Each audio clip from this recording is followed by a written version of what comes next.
Hey, it's Jay, and today I am going to be giving you guys some building tips. Quick disclaimer, I know I'm not the best builder, I'm well aware, but I've been playing The Sims forever, and it actually took me quite a long time to start building. In fact, I'd never really built in The Sims 2 or 3. I've literally only built in The Sims 4, and to start with, I never did. I never knew where to start, how to start. So I thought I wouldn't be as good as the people I see on Instagram or the builds I see on Google when I search things like, or the gallery or YouTube, stuff like that. So once I did start, I fell in love with it and I got better and kept practicing. I thought I'd put together a list of 5 things that came in handy when I was first starting, and hopefully if you're worried about starting or need that push or don't even know where to start, this will help you.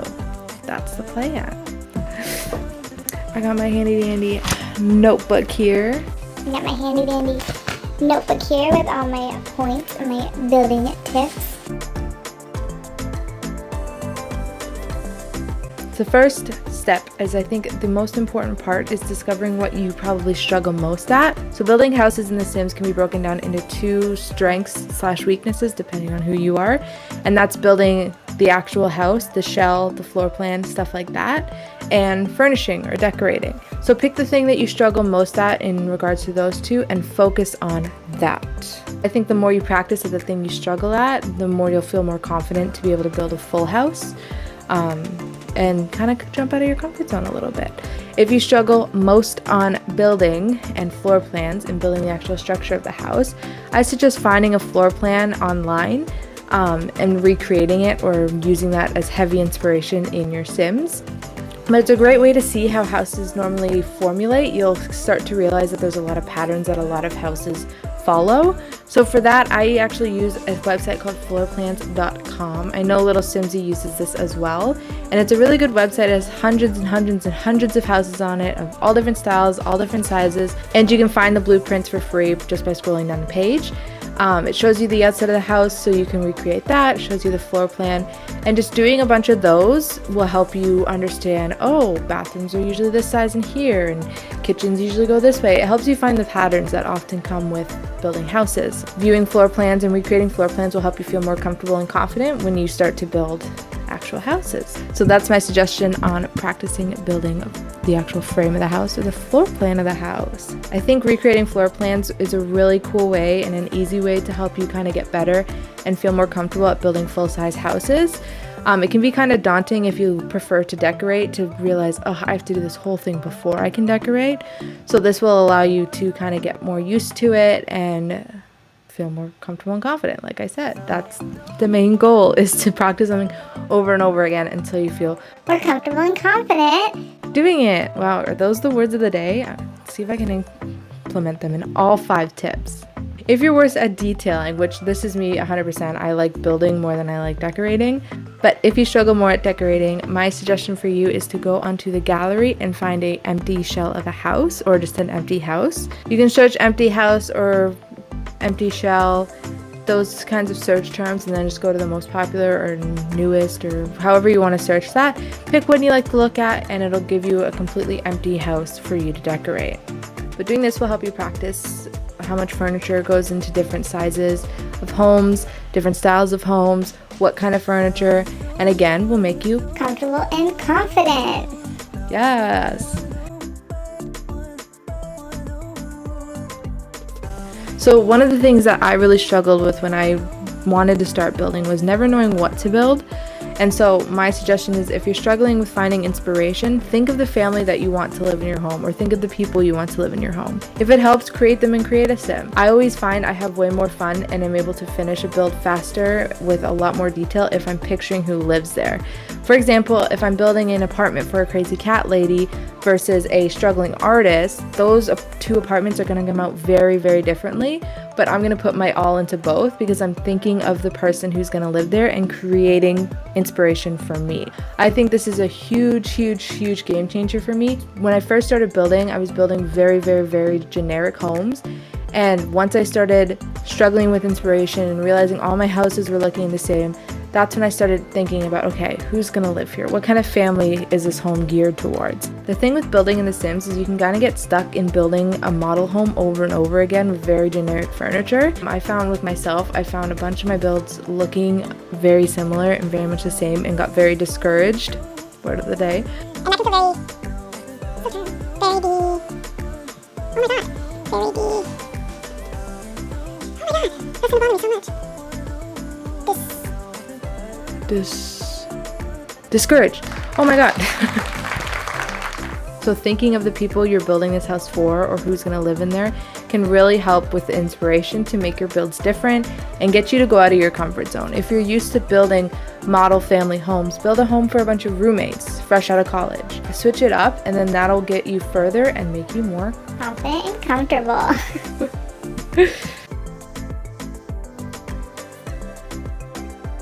My third tip is to start building in a style that you're comfortable and confident in. If you're used to seeing townhouses, start building townhouses. If you're used to seeing Victorian houses, start with Victorian houses. Building homes you're familiar with will allow you to be more comfortable and confident going into it. For example, I'm used to growing up in homes that the outsides are very old and haven't been renovated all that much, and then the insides are very renovated. So that's the style I'm most comfortable and confident in. And a lot of my homes take that into consideration. I think if you jump into it building in a style you're completely unfamiliar with, you're gonna get discouraged very fast. And I'm speaking from experience. When I first wanted to start building in Sims 4, I started on modern builds, and I've never seen a modern house, but I knew it was wrong, and so I felt discouraged and just fully stopped building for a while. So my fourth tip is to learn key commands on your keyboard that helps with building. So there are 4 that I'll be going over today. There's also lists online and in-game about what those key commands are, but these 4 are the ones that I use every single time I build and I think are super important to learn. So first is the Alt placement key. The Alt button allows you to place items wherever you want. If you hold down the Alt button, your items will not be locked to the grid. You'll be able to move them around freely. On top of that, if you hold the Alt button and rotate your item, it'll freely rotate. It won't snap to degrees.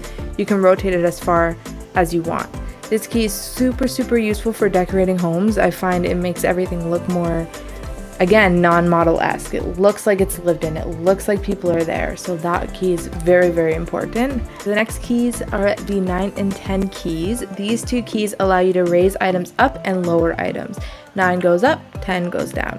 Basically, these keys allow you to do things with items that the game didn't mean for them to do. For example, you can hang things that typically wouldn't be hanged, or as it's most commonly used for, is putting stuff on shelves, cabinets, tables, counters that aren't slotted to be on there. You can put it on the ground, raise it up, and you're good to go. The next keys we'll be looking at are the open bracket key and the closed bracket keys. Those keys allow you to make items bigger or smaller. For example, you're doing a starter home and you can only afford the tiny TV, make it bigger. Cost the same.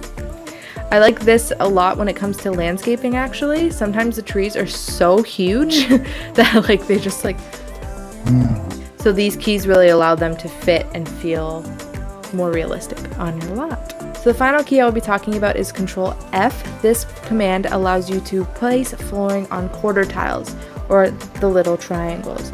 This allows you to fill diagonal rooms easier. For me, I often use it to separate the kitchen from the living room. But anything that has tile to wood, I find looks better if it's done on a diagonal, so I use Control F for that a lot. So the 5th and final tip I have for you guys is useful cheats. I saved this tip for last on purpose because I know some people don't like to play with any cheats, and that's totally fine. So if you're not somebody who plays with cheats, click off the video. I'll see you on Thursday. Like and subscribe. Thanks for sticking it out. But for those of you who are okay or want to hear about them, then let's jump into it. I have 4 cheats that I will be going over today. So the first cheat is testing cheats on. This cheat actually allows you to implement other cheats. Without this cheat on, some of the cheats in the future will not work. This just basically tells your game, I'm going to be using cheats. Please let me. Your game goes, sick, I will do that. This cheat also allows you to change your budget. So if you want to add more money or even have less money, you can implement just the word money, space, and then the amount you want. and it'll give your household that much money. So the next cheat is bb.moveobjectson. This cheat, I will not build without it. It is a lifesaver. Basically, this cheat allows you to place items anywhere. I know when you're building without it, you can find items just won't go as close to other items as you want using the alt placement. Move objects will allow that to happen. Things won't go onto the counter using the up and down buttons without this cheat because it registers it as being into the counter. Stuff like this you can bypass by having move objects on. I find this cheat also is a necessity when it comes to landscaping. A lot of the landscaping will not intercept, and the only way to make it an intercept is if you have move objects on. But the second cheat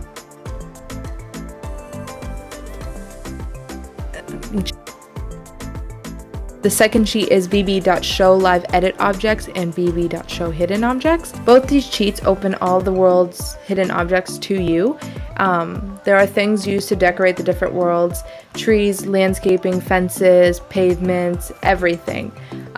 Plus there's stuff that you'll see in your gameplay, like when your sim is cooking on the stove. That pan will also be unlocked in this cheat. That being said, any of the items that you use during gameplay will turn into that gameplay item if you're going to play in that house. So for example, if you use any of the food items like a pot, the cutting board, that's pure and you want it to be purely decoration, then don't have a sim actually live in this house. Once you do, that'll turn into actual food and it'll go off and you'll have to throw it out anyways. But the live edit objects are really where the money is. That's all your landscaping, which is what most people use it for. You have hanging plants, you have like different tables, different chairs. They're all unusable. Your sims will walk through them. They don't register them as objects. But for strictly decoration, this is a lifesaver if it comes to making a starter home or a budget build, or even just wanting different kind of landscaping objects that don't come in the menu. So there are two ways to access this menu, and then you can either search debug in the search bar and keep going through those lists and finding the items you want, or you can scroll to the very end of your show all menu and it'll list all of the hidden objects. Most of them are listed under debug, but some craftables like with eco lifestyle will be under the item name. Now there are some things to note with these objects. One, they don't have any color swatches. You can't click them to color swatch them.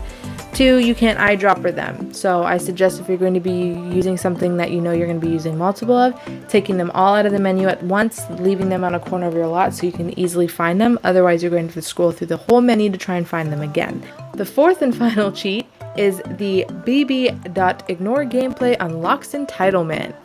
Again, it'll be in the description for you. Basically, this cheat allows you to use items that would typically only be unlocked in a career.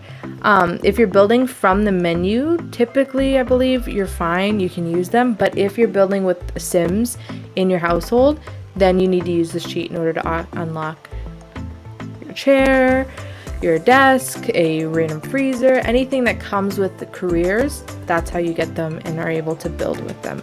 But yes, those are my 5 tips for simmers looking to start building.